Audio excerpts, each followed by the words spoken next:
धन्यवाद हो आज के सुंदर दिन के लिए प्रभु को हम धन्यवाद देते हैं और एक नया दिन प्रभु ने हमारे जीवन में जोड़ दिया है, इसके लिए हम प्रभु को धन्यवाद देते हैं। मैं पास्टर गब्रियल मरंडी आपके सामने नए मैसेज के साथ उपस्थित हूँ। आज का मैसेज है प्रार्थना की शक्ति। आइए शुरू करने के पहले हम लोग प्रार्थना करेंगे। धन्यवाद हो, तेरी महिमा हो, तेरी प्रशंसा हो प्रभु जी, आज के सुंदर दिन के लिए प्रभु जी हालेलुया। एक और नया दिन तूने हमारे जीवन में जोड़ दिया, इसके लिए हम तुझे धन्यवाद देते हैं प्रभु जी हालेलुया। आज का मैसेज है प्रार्थना की शक्ति है। सच में प्रभु जी इस मैसेज को हालेलुया जगत के छोर तक पहुंचने में आशीष दे, सहायता कर, मदद कर प्रभु जी, ताकि तेरा राज्य आए, तेरी कलीसिया बढ़े, तेरे वचन को लोग जानने पाए, तेरे अनुग्रह, दया, कृपा, करुणा को लोग जानने पाए प्रभु जी। जितने मुझे फॉलो करते हैं, जो नहीं भी फॉलो करते हैं प्रभु जी, उनके हर एक विपरीत परिस्थिति में, बीमारी में, गरीबी में हालेलुया तू रक्षा कर, रखवाली कर प्रभु यीशु, निकास दे हालेलुया। तेरी बड़ाई हो, तेरी महिमा हो प्रभु जी। प्रभु जी इस विनती को यीशु के नाम से मांगते हैं, सुंदर स्वर्ग में ग्रहण कर पिता, आमीन। Praise the Lord. सबको जय मसीह। आज का मैसेज है प्रार्थना की शक्ति। पहला वचन हम लोग देखेंगे याकूब की पत्री में से 5:13। यदि तुम में कोई दुखी है तो वह प्रार्थना करे, यदि आनंदित है तो वह स्तुति के भजन गाए। प्रभु का धन्यवाद हो। यहाँ पर याकूब की पत्री में लिखा है कि यदि कोई दुखी है तो परमेश्वर से प्रार्थना करे, उन दुखों को वर्णन करे परमेश्वर के सामने, ताकि दुखी मन से प्रार्थना को सुन करके प्रभु निकास करे, मार्ग दे और उसको निकाले। संकट की घड़ी में प्रार्थना करने से प्रभु सुनता है और इस तरह से प्रभु निकास करता है। और जो आनंदित है वह स्तुति के भजन गाए लिखा है, और जो प्रभु में आनंदित है वह प्रभु की स्तुति गाए, भजन गाए, ताकि परमेश्वर भी उस आनंद में सम्मिलित हो सके और परमेश्वर के वचन के अनुसार उनको आशीष दे। प्रभु इसीलिए चाहता है कि प्रार्थना करें, दुखित मन वालों को प्रार्थना करें और आनंदित होने वाले को कहता है स्तुति के भजन गाए। प्रभु का धन्यवाद। इस तरह से हमको आइडिया देता है प्रभु के समीप रहने के लिए। ऐसा नहीं है कि हम आनंदित है तो इस तरह से अपने हिसाब से हुड़दंग मचा करके आनंदित होए, इससे प्रभु प्रसन्न नहीं होता, बल्कि प्रभु इससे नाराज़ होता है, क्रोधित होता है और हमारे जीवन से दूर चली जाती है। इसीलिए आनंदित है तो प्रभु के भजन गाए, उसकी स्तुति गाए, जिससे प्रभु की निकटता में और हम आगे बढ़े। दूसरा वचन को देखेंगे याकूब की पत्री में से ही 5:14।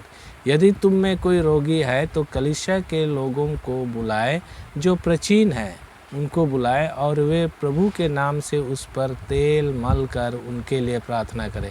यहाँ पर प्राचीनों के विषय पर लिखा है कलीसिया में कि जो प्राचीन है उनको बुलाना है और इस तरह से तेल मल करके उनके लिए प्रार्थना करें, रोगियों के लिए प्रार्थना करें, क्योंकि ये परमेश्वर की विधि है। और इस तरह से उस तेल में प्रार्थना की सामर्थ, प्रभु की सामर्थ, प्रभु की आत्मा की सामर्थ उतरती है, और जैसे ही हम तेल मल करके प्रार्थना करेंगे सच में वे रोगी चंगे हो जाएंगे। प्रभु की विधि है, एक नियम है जो इसको हमको पूरा करना है, और अगर हम उसके नियम को पूरा करते हैं तो सच में प्रभु की सामर्थ उस तेल में से काम करेगा और इस तरह से रोगी चंगे होंगे। प्रभु का धन्यवाद हो। और हम लोग देखेंगे याकूब की पत्री में से ही 5:16। इसीलिए तुम आपस में एक दूसरे के सामने अपने अपने पापों को मान लो और एक दूसरे के लिए प्रार्थना किया करो, जिससे चंगे हो जाओ, और धर्मी जन की प्रार्थना के प्रभाव से बहुत कुछ हो सकता है। प्रभु का धन्यवाद। जो धर्मी लोग हैं, जो प्रभु के अनुयायी हैं, प्रभु के वचनों पर अपने जीवन को व्यतीत करता है, प्रभु के वचन के अनुसार चलता है इस संसार पर, तो वह धर्मी व्यक्ति के प्रार्थना से इस संसार पर बहुत कुछ हो सकता है। प्रभु चाहता है कि हम प्रार्थना करें, धर्मी लोग प्रार्थना करें इस संसार पर, ताकि धर्मीजन की प्रार्थना के द्वारा प्रभु अपना काम करे। प्रभु का धन्यवाद हो। इसीलिए धर्मीजन को आज्ञा देता है, कलीसिया को आज्ञा देता है कि प्रार्थना में लवलीन रहो और इस तरह से रोगियों के लिए प्रार्थना करो, जो विपरीत परिस्थिति में है उनके लिए प्रार्थना करो, जो चिंताएं में पाए जाते हैं उनके लिए प्रार्थना करो, ताकि प्रार्थना के द्वारा प्रभु उनके जीवन में काम करे। और धर्मीजन की प्रार्थना के प्रभाव से इस संसार पर प्रभु बहुत कुछ काम करने को लिए तैयार है। प्रभु की यही इच्छा है। प्रभु का धन्यवाद हो। और हम लोग देखेंगे मरकुस रचित सुसमाचार 6 का 13 पद, वहाँ पर लिखा है, और बहुत सी दुष्ट आत्माओं को निकाला और बहुत सी बीमारों पर तेल मल कर चंगा किया। प्रभु का धन्यवाद। जो पुरनिये लोग हैं कलीसिया के और जो प्रभु यीशु मसीह के चेले हैं, वे तेल मल करके रोगियों के शरीर पर वो प्रार्थना करने लगे। और जो दुष्ट आत्मा से ग्रसित हैं उनके लिए भी तेल मल करके वो प्रार्थना किए और इस तरह से प्रभु उनको चंगाई दिया, क्योंकि उस तेल के माध्यम से प्रभु अपने सामर्थ को दिखाता है, उनके शरीर में प्रवेश करता है, रोगी के शरीर में प्रवेश करता है उस सामर्थ के काम, और जिसके कारण से वे रोगी चंगे हो जाते हैं। और इस तरह से प्रभु का नियम है। प्रभु का धन्यवाद हो, क्योंकि वो साधारण तेल है, मगर हम प्रार्थना करते हैं तो ये साधारण तेल एक आश्चर्य कर्म करने के लिए साबित होता है। उस साधारण तेल परमेश्वर की सहमत उंडेलता है और इस तरह से उस सहमत के द्वारा रोगी चंगे हो जाते हैं। दुष्ट आत्माएं भाग जाती है, शरीर से निकाल करके चिल्लाते हुए भाग जाती है और इस तरह से प्रभु उनको चंगाई देता है।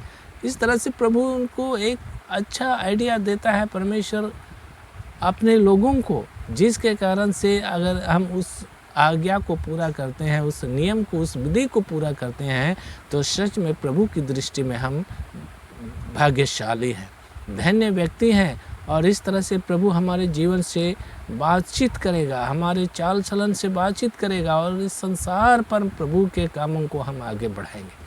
प्रभु का धन्यवाद हो। इसीलिए यहाँ पर धर्मी जन की प्रार्थना से बहुत कुछ हो सकता है। परमेश्वर ने कहा है बहुत कुछ हो सकता है। थोड़ा मोड़ा काम करने के लिए प्रभु हम लोगों को अपने पास नहीं बुलाया, बल्कि बहुत कुछ काम करने के लिए बुलाया है। और हमारे द्वारा ही, धर्मी जन के द्वारा ही इस संसार पर प्रभु अपने काम को करने वाला है। प्रभु का धन्यवाद हो, क्योंकि प्रभु चाहता है कि धर्मी जन आगे आए, मुझसे प्रार्थना करे और इस तरह से उनके प्रार्थना का मैं उत्तर दूंगा और इस तरह से परमेश्वर के हर एक कामों को जो इस संसार पर प्रकट होना है उस धर्मी जन के जरिए प्रकट होगा।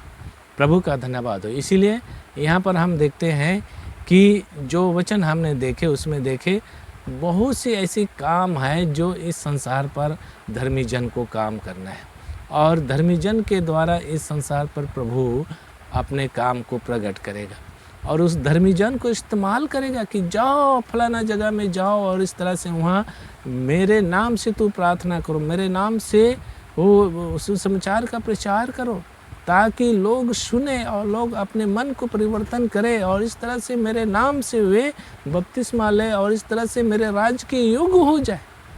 धर्मी जन को इस्तेमाल करने के लिए यहाँ प्रभु हमको कहता है। प्रभु का धन्यवाद हो। इसीलिए परमेश्वर के वचन के अनुसार हम जब जीवन व्यतीत करते हैं तो सच में परमेश्वर हमारी ओर दृष्टि करता है और हम पर आशा रखता है कि हम परमेश्वर के लिए आगे आए, परमेश्वर के काम के लिए हम आगे आए।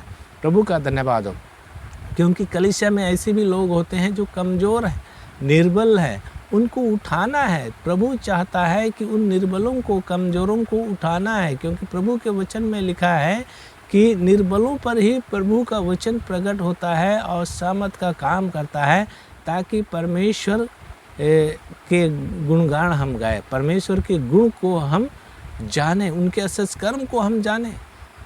क्योंकि बलवान पर तो प्रभु का धन्यवाद हो परमेश्वर की आशीष होती ही है, लेकिन जो कमज़ोर व्यक्ति है उन पर जब परमेश्वर अनुग्रह करता है, सामर्थ से उनको उठाता है, आगे बढ़ाता है, उठा करके खड़ा करता है, तो प्रभु के उस काम को हम देख पाते हैं जो इस संसार पर हम आशा लगा करके बैठे हुए हैं, प्रभु की ओर दृष्टि करके बैठे हुए हैं।